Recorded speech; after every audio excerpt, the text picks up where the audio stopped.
Took me a while just to get to that $1,000 mark. I was up and down, up and down, up and down. But then finally, once I hit that mark, like it grew really fast, and I almost like scared myself. Like, how did I make?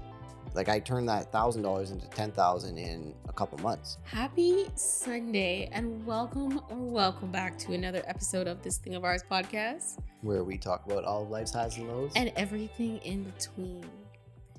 Yes. It is blazing hot today. Yes, it is. I am tired. So am I. I am really tired. This heat definitely did a number Mm-hmm. on me. This did. Same. No, for real. Like, I'm actually really tired right now. Mhm. I can take a nap. We went furniture shopping. Mhm. We didn't see anything we liked. So we No. kind of just, well, we did see something. There were some Couple sales. things. I mean, stuff was nice, but those prices on some of the ones Weren't so nice. not what we want to spend. That's for sure. Yeah. Um, First, we got to sell these couches before you can get a new couch. yeah. So the real trouble is actually selling these couches. That's what I think, at least. Because you have to find someone that can actually carry them to their truck, who Yeah. actually has a truck or a moving van or something. Yeah. That's true. Yeah. That's true.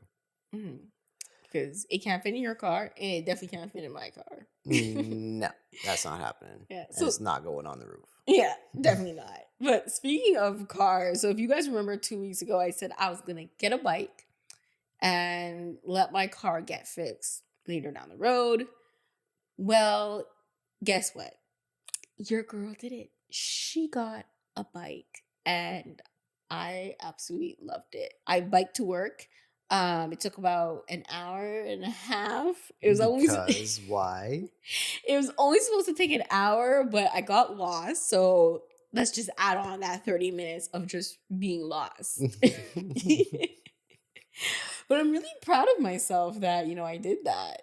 Yeah. No, that is very impressive. Mm-hmm. I know you kept saying you were petrified to do it, Mm-hmm. but you did it and you got it done. So Yeah. how does it feel? It feels amazing. But let me tell you guys, story was actually going through my head because I feel like that is something I need to share. So on Monday, that is when I actually purchased the bike.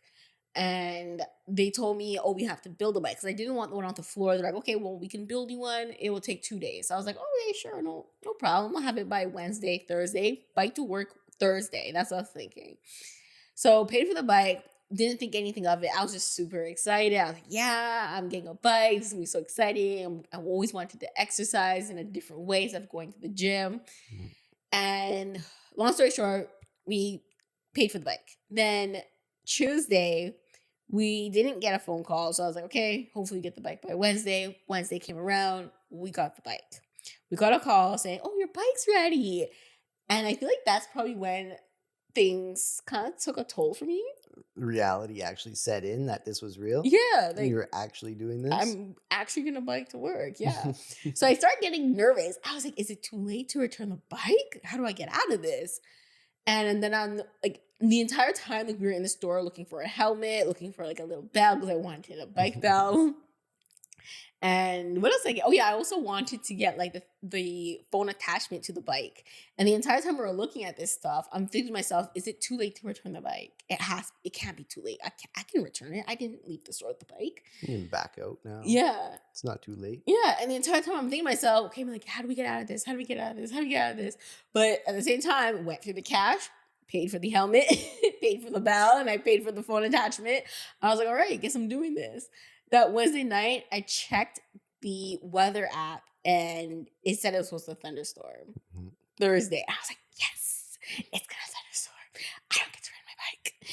And then that morning, I looked outside just to, confirm it was really gonna rain because sometimes, those weathermen be lying out here. And it was cloudy. Y'all, tell me how it did not thunderstorm at all that day. I was so disappointed.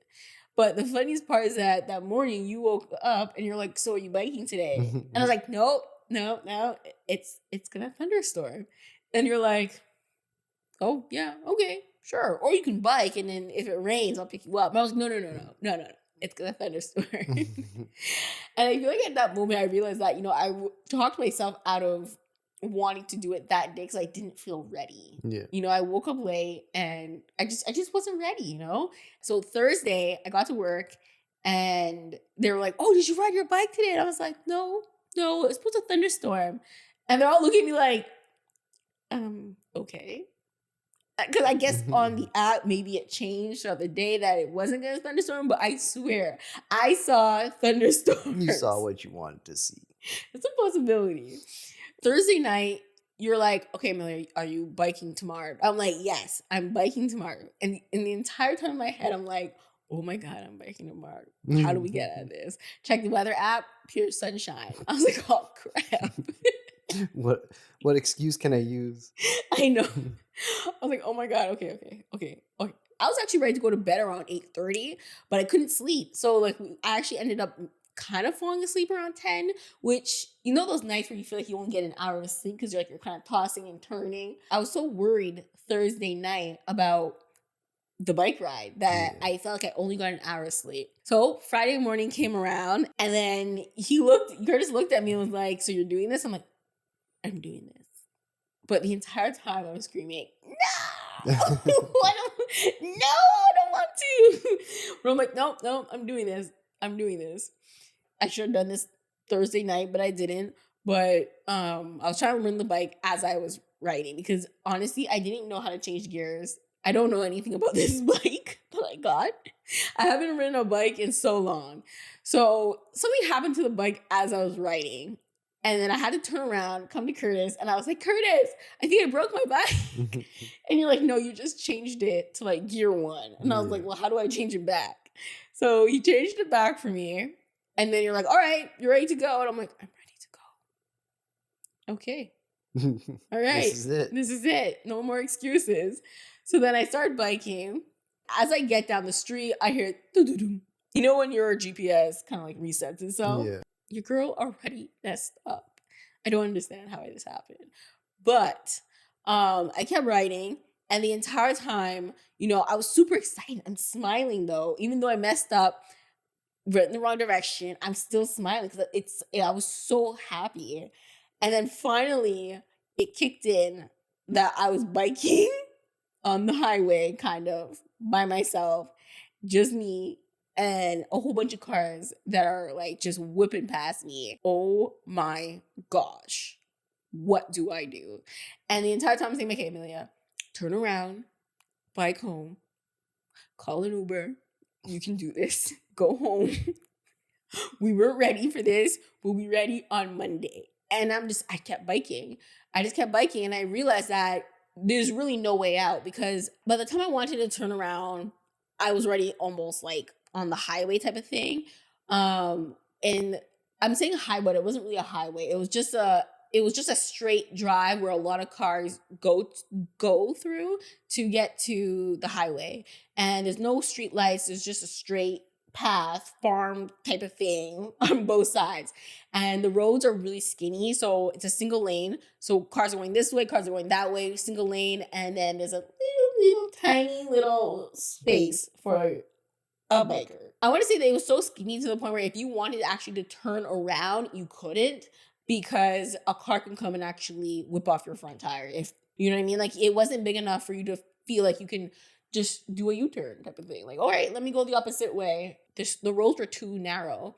So the only way to go was straight. So I'm pedaling and I'm like, "Oh my God, I can't do this. Oh my gosh, I can't do this. Oh my gosh, I can't do this." I look down my phone. I see 50 minutes left to my destination. And I'm like, "Oh my gosh." This was only supposed to take me an hour. Because it redirected me, right? Because I got lost. So it added 10 minutes onto my destination. So I was like, okay, we can do this. Keep going. And the entire time I'm screaming, "No, Amelia, turn around. You are not ready for this. You can't do this. You're out of shape. You don't have your inhaler.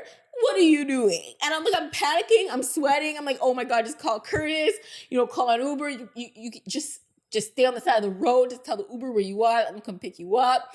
You weren't born for this." I look down at my phone again and I see 45 minutes. And I'm still saying to myself, "You can't do this. You can't do this." But the entire time I'm pedaling And I'm still saying to myself, you can't do this, but I'm still going. Meanwhile, you're getting closer and closer. Yeah, I'm getting closer and closer. And then I got lost again. I looked down my phone, 35 minutes. I'm saying, oh my gosh, you got lost again. How are you stupid? Like, how don't you know how to follow directions? The phone is right there in front of you. How are you lost? And I'm thinking to myself, oh my God, I'm never going to get to work, ever. I'm never going to get to work. Amelia, you're never doing this again. No, you don't know what you're doing. But I'm still pedaling, right? I'm still going in the direction to my work. Mm-hmm. And then finally, I look down my phone. I see 10 minutes. And I'm still like, Amelia, you can't do this. What are you doing? And after I realize I'm only 5 minutes away, and I'm like, holy crap. I made it. Because I can see my work. And I'm like, oh my gosh, I'm right there. I did it. And the reason why I want to tell this story is because I was talking so negative to myself. Every single time I realized that I could have made a U-turn and drive back home, I just kept pedaling straight. Yeah. You know what I mean? And it wasn't like no one told me that I couldn't ride my bike to work. No one told me like, you can't bike ride an hour to get to work. Everyone was actually encouraging you to do it. Yeah, I realized that the real negativity came from myself. Yeah. It was my mindset that was trying to convince me that you're in danger. You know that Simpsons, Ralph? I'm in danger. Yeah, that's literally how I felt.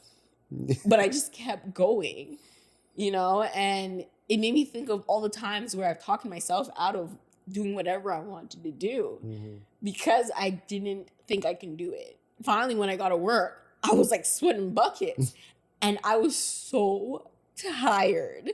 I sat down and I was like, sigh of relief, but at the same time, just mentally and obviously probably physically exhausted, but more mentally exhausted, I would imagine. I spent so much energy on trying to convince myself to turn around instead of just focusing on how I'm going to get to my work, like following the route. So I felt like, was I messing up on purpose? Because I could have just called you and be like, I'm lost, come get me. Like, you know what I mean? Yeah. You're almost trying to self-sabotage. There are times where there was a bigger goal that I wanted to achieve, and I did talk myself out of going forward with it, or started and gave up after not seeing results right away, right? Keep a positive mindset, and even when negative thoughts do come up, I try to just think of like, why did I even want to start in the first place? Like, remember your why is basically the only way to really keep moving forward. I feel like it's like our brain trying to protect us, being like, no, don't do that, gonna kill us both. Yeah, no, and it is true. Like, you always try to seek that security in the known, right? And I feel like that's another big part of it too. Like, when you actually do start and you start seeing a little bit of results, it's like, oh shit, I'm actually getting to where I wanted to be. But then you start getting nervous, like, but what if I actually do reach it? Then what? Yeah. Like, that's totally unknown to me. So how do I, like, you can't prepare for that. So that fear of what will happen when you do reach that goal is another big thing too. So I feel like that's another reason why sometimes we don't actually go forward with it in the long run and continue going until we reach our goals. Yeah, I definitely agree. I think the internal is probably worse than external.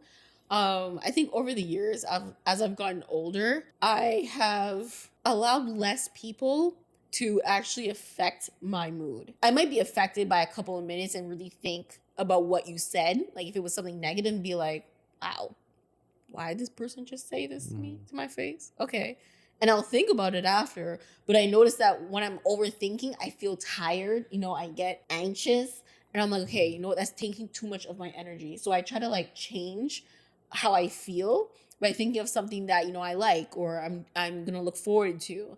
And I feel like I'm automatically switching my mindset and I'm already feeling so much better because now I'm not thinking about what you said about me. And now it's not other people that I'm thinking about, what do they think about me? Now it's me who's trying to stop myself. You know, before I was letting other people stop me, but now it's like I have to talk myself into doing it.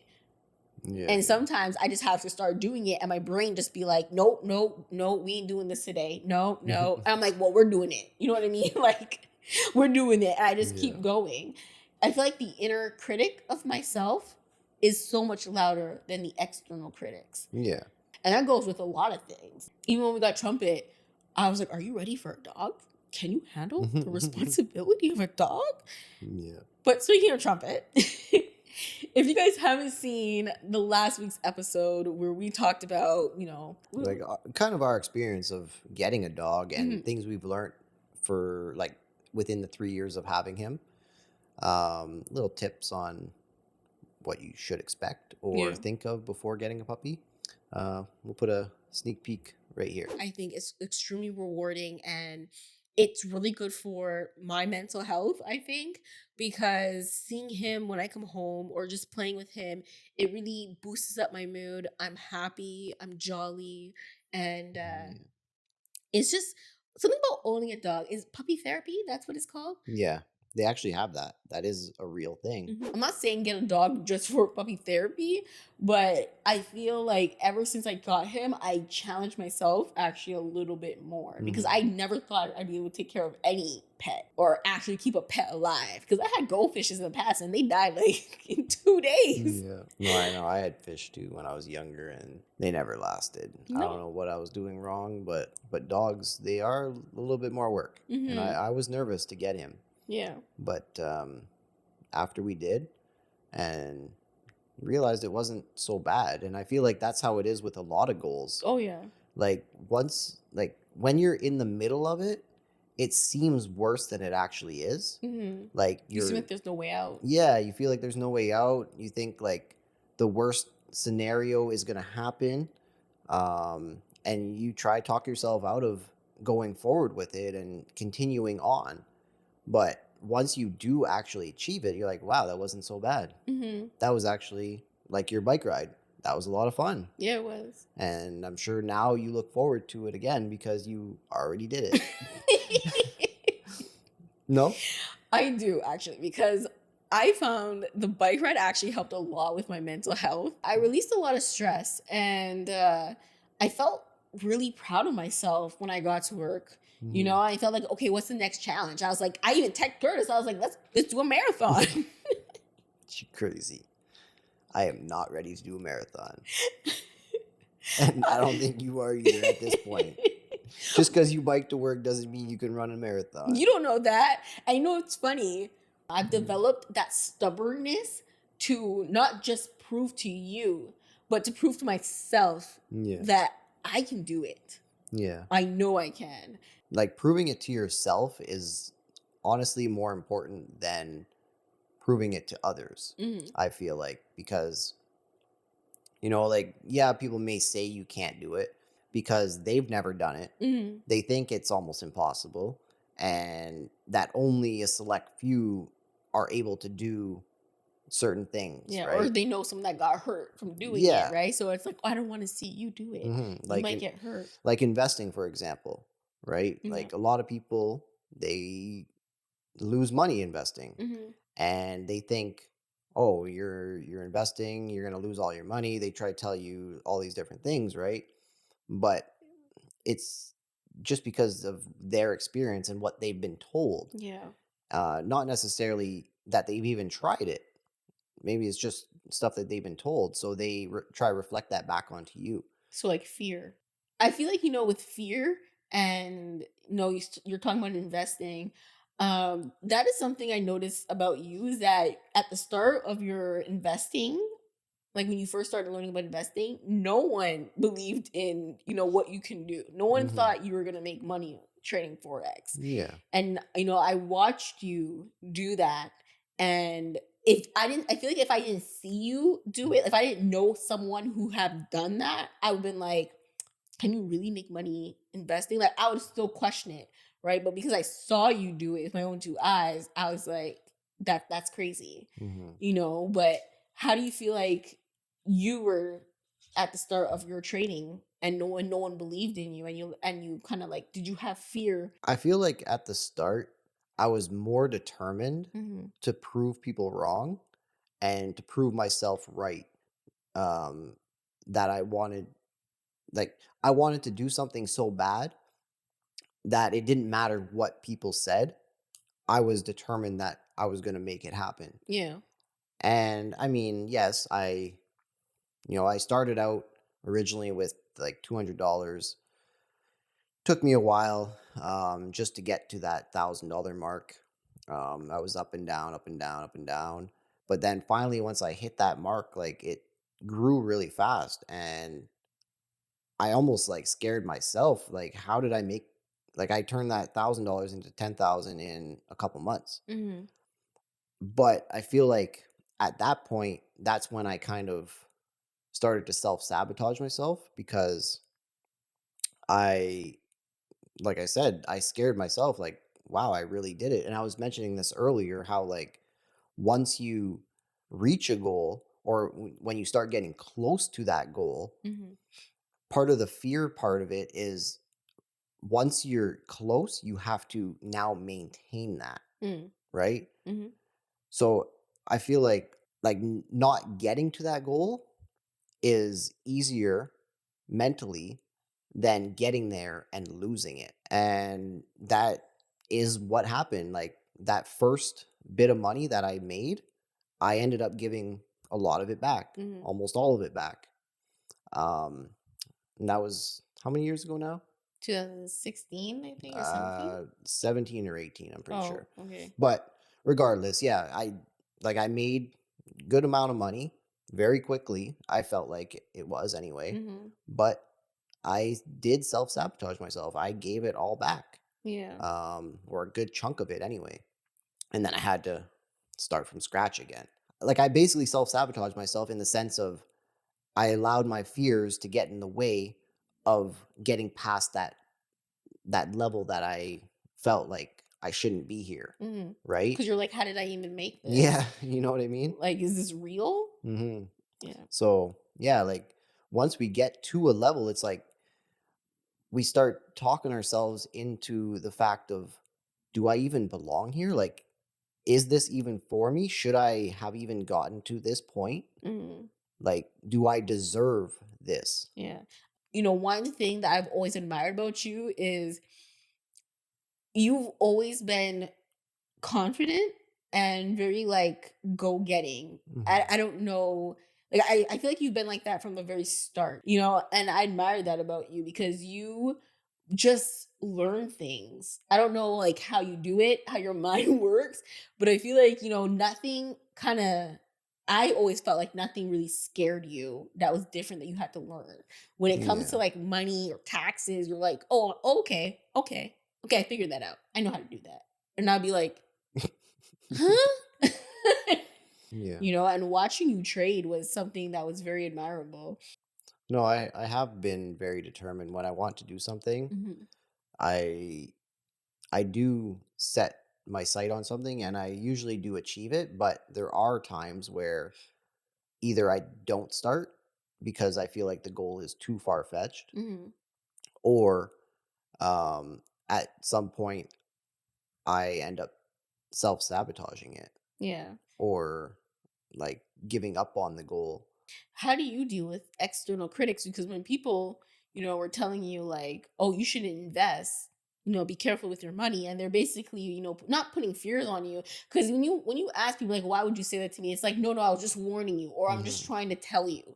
But like, how do you deal with that? Because when people say to me, "Oh, I'm just trying to tell you," Yeah. and it's like, "Well, why are you telling me? Like, I already know what the worst can happen. Yeah. So why are you telling me?" I've already told myself. Yeah, yeah. But yeah, no, I don't know. It just, you have to kind of, like, I just kind of think that what they're saying is their experience Mhm. and it really has nothing to do with me, right? They may not have even experienced it. They're just going off what they've heard. So their opinion, yeah, okay, I may take it and I may be like, okay, yeah, it makes sense. Or I never really thought of it that way. But at the end of the day, I can't let it stop me, Yeah. right? If it's something I truly want to do, I'm going to go forward with it, whether you say it's a good idea or not, Mm-hmm. right? Um, and I'll learn the hard way if that's what ends up happening. In the end, it's going to be okay. And even if it ends up being a negative experience, Mm-hmm. there is a positive takeaway. Yeah. There is a lesson learned in that negativity, right? And I feel like some people can just accept that fact and be like, I'm going to try it regardless, Yeah. right? Because there will be something I can take away that will help me in the future. Mm-hmm. Yeah, it's interesting to see how, you know, either it's a negative comment or, you know, if someone dislikes a video, anything, you know, it's like even on social media, you know, when you're watching something and you're in a good mood and then all of a sudden you see something that affects you, you're like, wow. So you either hit dislike, thumbs down, instead of like just going about your day. You know, I've noticed that I don't do that. Like I don't put thumbs down or anything No, like that. I just get off the I video don't think I and I ever have move. either. Yeah. I really don't think I ever have. I just be like, okay, that's not what I want to watch. So I just go on to the next. Hmm. When it comes down to being negative, I feel like it just drains me. Hmm. You know, whether it's someone that's being negative that I'm around or me speaking negative to myself or someone speaking negative to me, I just feel like being negative drains me. Personally, like I said this before, I don't listen to the negativity anymore from other people. Hmm. Usually when someone texts me and they're saying something negative to me or we're about to have a negative conversation, I will just delete the conversation. I won't read it because if I read it, then I'm internalizing it and then it messes up with my thought of the day. And yes, then I'm Hmm. going to be like a little bit upset. So what I've been doing is just I'll start reading it and as soon as I see something negative, I will literally just leave you unread. Hmm. I will, you know, and sometimes you'll be like, why didn't you answer my text message? I'll be like, I left you on red because I felt like you were being negative, Yeah. you know, No, it because has happened. because I refuse to allow anything to disrupt my day now. And I notice though that sometimes some people will test me Hmm. on how positive I can be and how happy I can be because, you know, sometimes, you know, you'll come across somebody that you just want to pop in the mouth. But you have to like I just think to myself, okay, you know what? No, you're trying to be a better It's person. not worth Just it. it's not It's worth just it. not worth Jail's it. not worth it.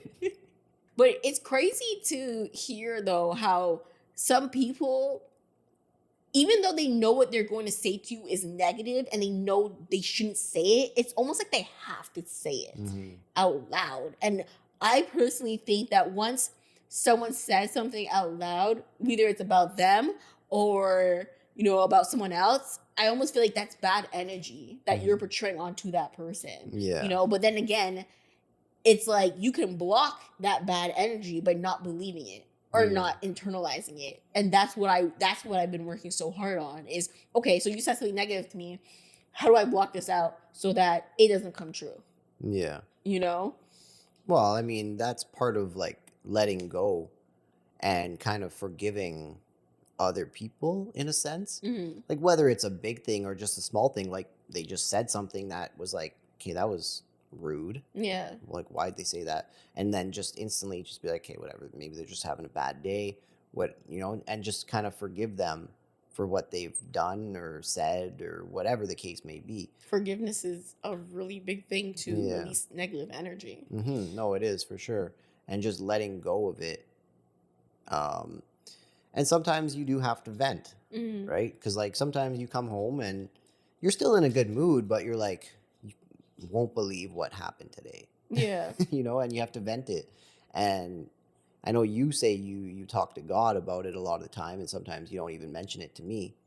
But yeah, you just have to let it out and forgive that person and talk about it, I guess. Yeah, whether or not you get an apology or not, like you Hmm. just have to let it go because I feel like if you're holding on to that negativity, whatever it is from the past, I feel like you're holding back from God's gift of Hmm. what He wants to give you, your blessing. Yeah. Forgiving other people for like what they've said and letting go of the resentment Mm. it is a big weight off your shoulders, and it's just like, You feel at peace. yeah, and then you don't have to like feel like every time you see them that negative energy again. Or It's hear like, their name. You're like, yeah. ooh, I know someone with that name.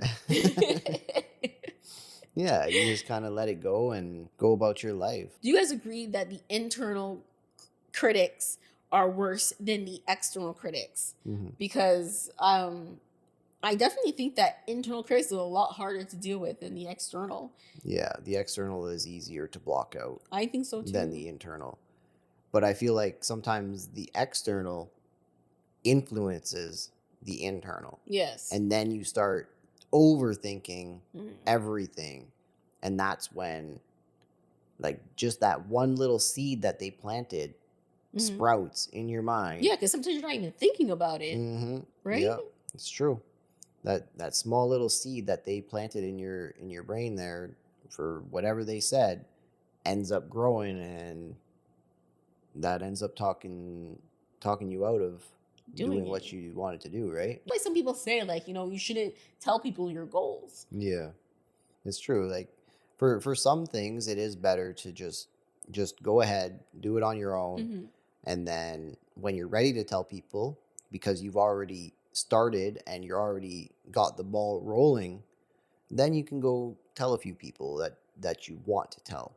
But at the start, yeah, I think it is better to just kind of do it on your own Yeah. first.